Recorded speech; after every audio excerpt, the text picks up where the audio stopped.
Absolutely.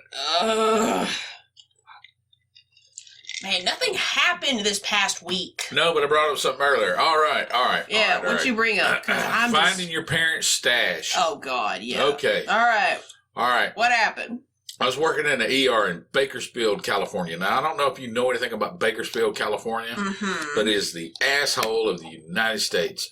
And, there's the armpits, and there's all sorts of different places and parts, but specifically Bakersfield.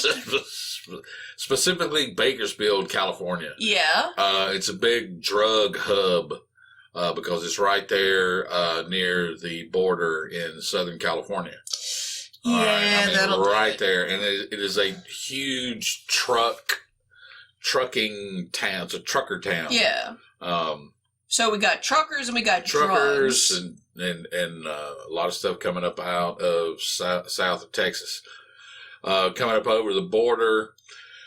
And so I was working this ER in Bakersfield, California. With my good brother from another mother, Mr. LP, Uncle Lance, to you. And so we got a call from paramedics bringing in this 9-year-old kid. 9-year-old kid. All right. So, this is not suspicious at all. Well, no, it really wasn't. We heard the report that, the kid was confused. Yeah. Quote unquote confused. Yes. He was agitated and combative. And which can happen if you have a blow to the head. So we were suspecting that he had some sort of head trauma. Okay. Whether he had done it to himself, accidentally falling down some stairs, slipping on some concrete, landing on his head. Which for some reason, when a person's feet slip, the head's the first thing it hits the floor. And it's a very eerie sound. Ugh. So this kid's coming in. So his kid comes in, right? So these medics are bringing his kid through the door. And this kid is going, this kid's 9. He's 9. He's 9. He's 9, okay. And he is going off like a bomb. He is screaming. There's one medic that's pushing the stretcher. There's another medic that is guiding the stretcher. And there's a big fat medic up on top of the stretcher, on top of this kid trying to hold him down. And did that clue you into something? I'm going to tell you something. Me and LP were standing there and we were seeing the sight. He and I had done some trauma together before. I definitely had done more trauma than him at that time. Yeah. But it had been mostly adults. And I had seen this presentation to a point. But pediatric was not something you specialized in. It definitely was not something that I had at that time. I had maybe 20%, 15, 20% of my experience had been pediatric. Sure. So they bring this kid in. They don't have an IV on him. And he is just rolling around. This medic's trying to hold him down. And I mean, he is like the revenge of Eddie Munster. I mean, he is like, fucking bitch! He is screaming his head off and swinging and thrashing around. They were glad to hand him to us. So me and LP put him in the room, and we're trying to get... You're trying to do something. Trying to get control of him so we can get an IV in him. Right? So we can drug him down. So at this point, what you have to be careful about any type of head wound is you have to be careful about what you give them, because if you knock them down too hard with the wrong stuff, you can kill them. Sure. Yes. It does not lead to a good recovery. Let's put it that way. Sure. So they wheel him in, right? Me and LP are trying to get this kid. And I'm about 6 feet. Yeah. About 265 pounds at the time. LP's about 6'2", probably 215, 210 pounds, somewhere around there. Yeah. So I'm holding him down and trying to get an arm loose. Yeah. So LP can put an IV in him and give him some drugs. I think we were going to give him some Valium. We're going to give him some IV Valium just to relax. Some of that good old Valium. Yeah, and so because we're still not sure whether he didn't look like he wasn't bruised up and he wasn't bloody or anything like that. So we were kind of questioning. We thought maybe he's having some type of episode, some type of seizure kind of something, episode, which really didn't apply because most. But you were still asking questions. There's still nothing. There's really nothing purposeful, Mm-hmm. individually purposeful about someone having a seizure, although. They just kind of flail a bit. But he could have had some type of head trauma or he was hit in the head and then it was causing this. And but you were still questioning, like, this kid's not bruised up. He's not bloody. Bruised up, but you're he's like... not bloody. And this kid looked, I mean, he was a buck-toothed towhead. He was like the poster child for the child of a soccer mom that drives a minivan that hands out juice boxes to the rest of the team and she drives them home. I mean, he was Americana. Yeah. Page boy haircut, cussing us for everything we were worth. Skin was clear, good teeth. I mean, he was poster child, right? So we're trying to hold him down. And all of a sudden, this kid flips over on his side and pulls me up on my toes. Pulls me. Okay. You. Pulls me, a 265 pound grown man pulls me, and I've been lifting since I was 13, right? So I'm not weak. Mm-hmm. All right. So I was holding this kid down. He flipped over, pulled me up on my toes. I looked at LP and I said, "This kid's on PCP." Oh God. He said, "You're crazy."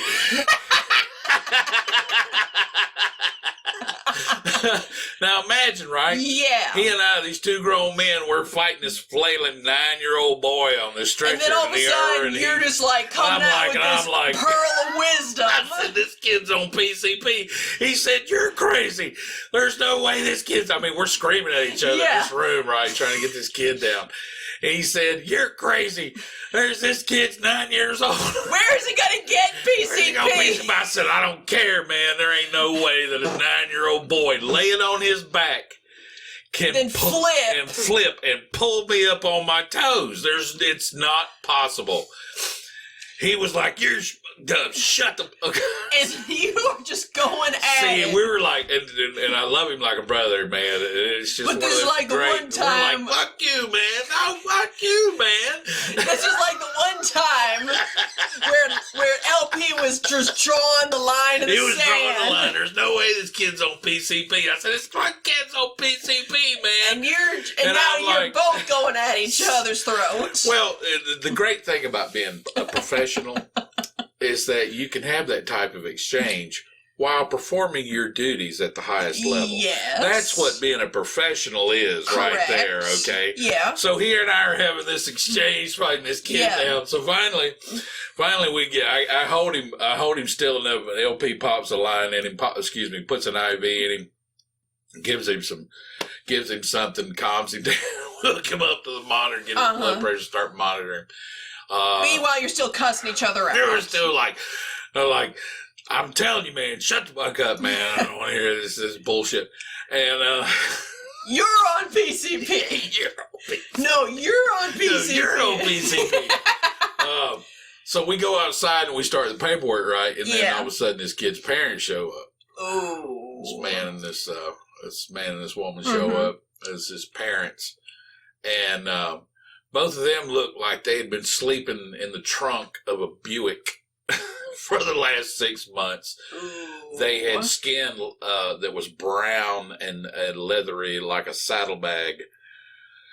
And then we knew that there was some type of drug was involved because this kid didn't look like he came from that type of household, but they were textbook. "Well, you don't know a book by its cover." Yes, I do. Yeah, they train you to do that. I've seen enough of them. Don't tell me what I don't, what I don't see.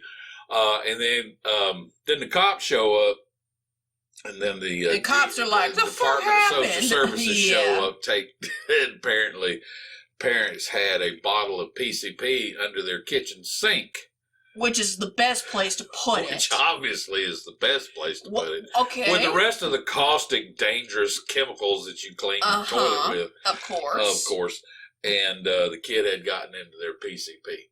Okay. I have questions. I have several questions. Yes. Student right. in the front. Now, not to victim blame or anything. No. But, okay, so the PCP was like in a bottle with all the other, like, bleach and ammonia under the kitchen sink. Okay. Now. Apparently PCP it comes in a liquid. Okay. I didn't know that. Yeah. I'm just trying to figure out what the thought process of the kid was. Because here's the thing. It'd be one thing if it was like, ooh, the liquor cabinet. You can't go in the liquor cabinet. And then the kid obviously is like, man, fuck my parents. I'm going to drink whatever's in the liquor cabinet. Yeah. You know, it's another thing for them to be like, oh, don't open this safe. There's a gun in there and guns are dangerous. And the kid goes, man, fuck my parents. I'm going to crack this safe and go play with the gun. It's one thing. That's a very good observation. Yeah, it's one thing to do that versus another for a 9-year-old to go into the sink, the cabinets under the sink. Under the kitchen sink. Past the bleach, past the ammonia, past all the cleaning stuff with all the harsh chemicals. I hope they would have put it in the back. Yeah, I would hope they would have put it in the back. And then the kid pops up with the specific bottle of PCP and goes, hey, this is like a bottle, I don't know what it is among the bleach and ammonia and other harsh cleaners. I'm going to drink it.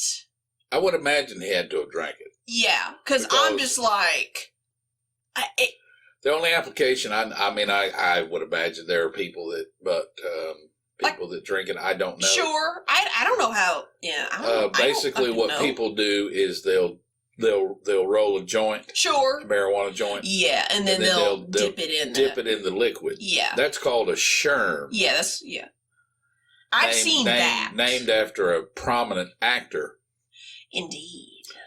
Back in the day. Indeed. Who went off his nut and smoked a joint laced with PCP. PCP makes adults want to get naked. Like, we ever watch these videos of these cops that got somebody pinned up somewhere? Yeah, there's like 9 cops on one person. There's 9 cops. And that one person is still fighting off the 9 cops. And, it's PCP. And especially if they're naked. Yes. They are on PCP. Yes. Period. It's no discussion. Yeah, for some reason, PCP makes people naked. It gives them super strength. It's crazy. Turns off whatever part of the brain that says maybe we shouldn't do that. It also turns off the pain receptors. Yeah, this is why. So people. Yeah, this is another reason why if you ever see videos of cops like having to unload 2 to 3 guns worth of bullets into someone and they're still walking. It's or you PCP. got six plus the cops billy clubbing somebody. Yeah, and they're just shrugging it off. Yeah, the PCP. That's PCP. Yeah, that's PCP. Okay. Kiss my foot. That's PCP. I've seen it. I can't think of anything that comes close. Angel dust. Yeah. Yep. So. Yep. Maybe he saw his parents do something with it, but I'm still sitting here just going like, I'm not a scientist.